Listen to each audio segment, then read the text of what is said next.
भारतीय एजेंसियों के एक्शन से ड्रग्स माफियाओं में खौफ। इस वक्त की बड़ी खबर, ड्रग माफियाओं की कॉल रिकॉर्डिंग से हुआ खुलासा। भारतीय सीमा के पास ड्रग्स ले जाना असंभव, ड्रग्स माफिया का यह कहना है। तस्करी की कोशिश करने पर 1% बचने की उम्मीद नहीं। ड्रग्स माफिया यह कह रहे हैं दुनिया का कोई भी तस्कर इस रूट से सप्लाई नहीं कर सकता। ड्रग्स माफिया यह भी कह रहे हैं। अस्सलाम वालेकुम भाईजान, क्या हाल है? खैरियत से हैं? ठीक ठाक हैं? मज़े में? क्या हाल वाल है? देखो हाशिम भाई, बात यह है कि मेरी तकरीबन 1-2 घंटे मीटिंग हुई है। उस नाखुदा को भी बुला लिया, अपने वालों को भी बुला लिया, सबको।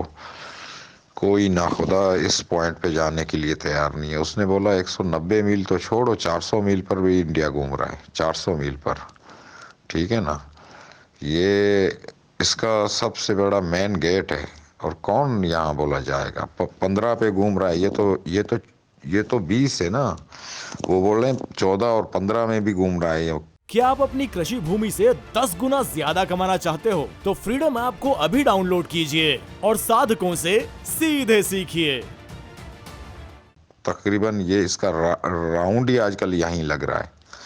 और ये बिल्कुल नामुमकिन है। इस काम को हाथ में मत लो, क्योंकि यहाँ से नहीं हो सकता है। बिल्कुल यहाँ से कोई भी बंदा अगर कोई ईरानी गाड़ी निकाल दे तो मुझे नहीं लगता है कि वो गाड़ी कामयाब होगी। या बंदे अल्लाह ना करे पकड़े जाएं, या माल के साथ फिर वही बड़ा परेशानी वाला मसला है। बात यह है कि मेरी 2 दिन मीटिंग होने के बावजूद दिलेर से दिलेर नाखुदा भी मैंने पकड़े हैं, कोई जाने के लिए तैयार नहीं। वो बोल रहे अगर खुदकुशी करना चाहते हो तो कर लो। तो उन लोगों ने बोला ये अभी ईरानी लांचों के बस की बात नहीं है, ठीक है ना। वो जितने भी हो सकता है, आपको तो पता है खुद भी। और ये जामनगर और राजकोट, पोरबंदर, ये 200 मील दूर हैं, ज़्यादा भी नहीं, 180-200। और देखिए हमारे साथ दीपेन जी जुड़े हुए हैं। दीपेन जी, आपने भी सुना ड्रग माफियाओं में कितना खौफ है पाकिस्तान में, और इसके लिए सबसे पहले आपको मुबारकबाद देना चाहते हैं कि आपकी इस ऑपरेशन की वजह से इस तरह से पाकिस्तान में ड्रग माफियाओं में खौफ पसरा हुआ है। लेकिन इसी कॉल रिकॉर्डिंग को लेकर मेरा सवाल आपसे यह है कि हम इसमें सुन रहे हैं कि 1% से भी कम चांस है अगर ड्रग की तस्करी करने की कोशिश की जाती है पकड़े जाएंगे, यह कहा जा रहा है, यह कंफर्म है। लेकिन फिर भी ऐसा हो क्यों रहा है? क्या आपको लग रहा है?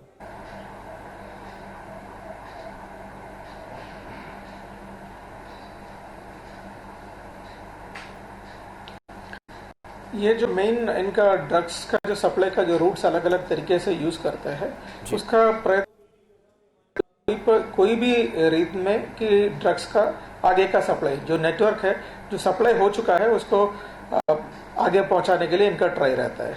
जो ट्राई इनका रहता है, अभी तक का हमारा केसेस के अंदर ये सामने आया हुआ है कि जब भी ये लोग आगे फॉरवर्ड करने का इनका प्रयत्न रहता है, उसी प्रयत्न के लिए ये लोग हमेशा प्रयत्न करते रहते हैं। लेकिन अभी तक का जो हमारा केसेस है, उसमें पॉइंट ऑफ एंट्री में ही सभी ड्रग्स पकड़ा जा रहा है।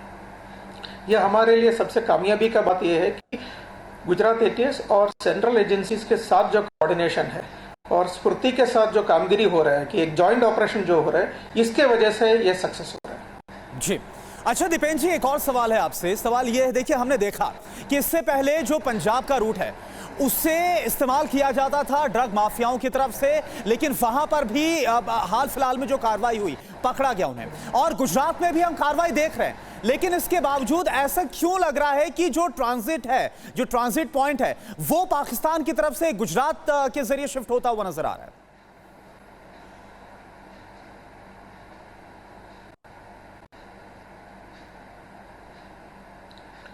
गुजरात का जो पूरा कोस्ट लाइन जो है, दरियाई जो पट्टी है कि तकरीबन 1600 किलोमीटर का दरियाई पट्टी है। और पाकिस्तान हो या प्रोडक्शन का जो अफगानिस्तान वाला जो रूट है, उसके सबसे नज़दीक वाला जो दरियाई सीमा जो है कि वो गुजरात का आता है और एकदम नज़दीक रहता है। तो इसी दरियाई सीमा को यूज़ करके बड़ी मात्रा में लाने का इनका हमेशा प्रयत्न रहता है कि पंजाब और बाकी एरियाज के अंदर जो बॉर्डर फेंसिंग हुआ है और वहाँ पे जो बीएसएफ का जो कड़ी कार्रवाई चल रहा है, उसके वजह से ये बड़ी मात्रा में लाने के लिए दरियाई रूट यूज़ कर रहा था। और इसी रूट को यूज़ करने का इनका जो प्रयत्न है, वो लास्ट 4 साल के अंदर हमेशा इनका जो प्रयत्न है उसको हम लोग नाकामयाब रखने में हमारा सफलता हुआ है। आप जो बता रहे हैं सर, बहुत बहुत शुक्रिया और मैनी कंग्रेचुलेशंस। ये आपके लिए बहुत बड़ा अचीवमेंट और देश के लिए बहुत बड़ा अचीवमेंट है। क्या आप अपनी कृषि भूमि से 10 गुना ज्यादा कमाना चाहते हो तो फ्रीडम ऐप को अभी डाउनलोड कीजिए और साधकों से सीधे सीखिए।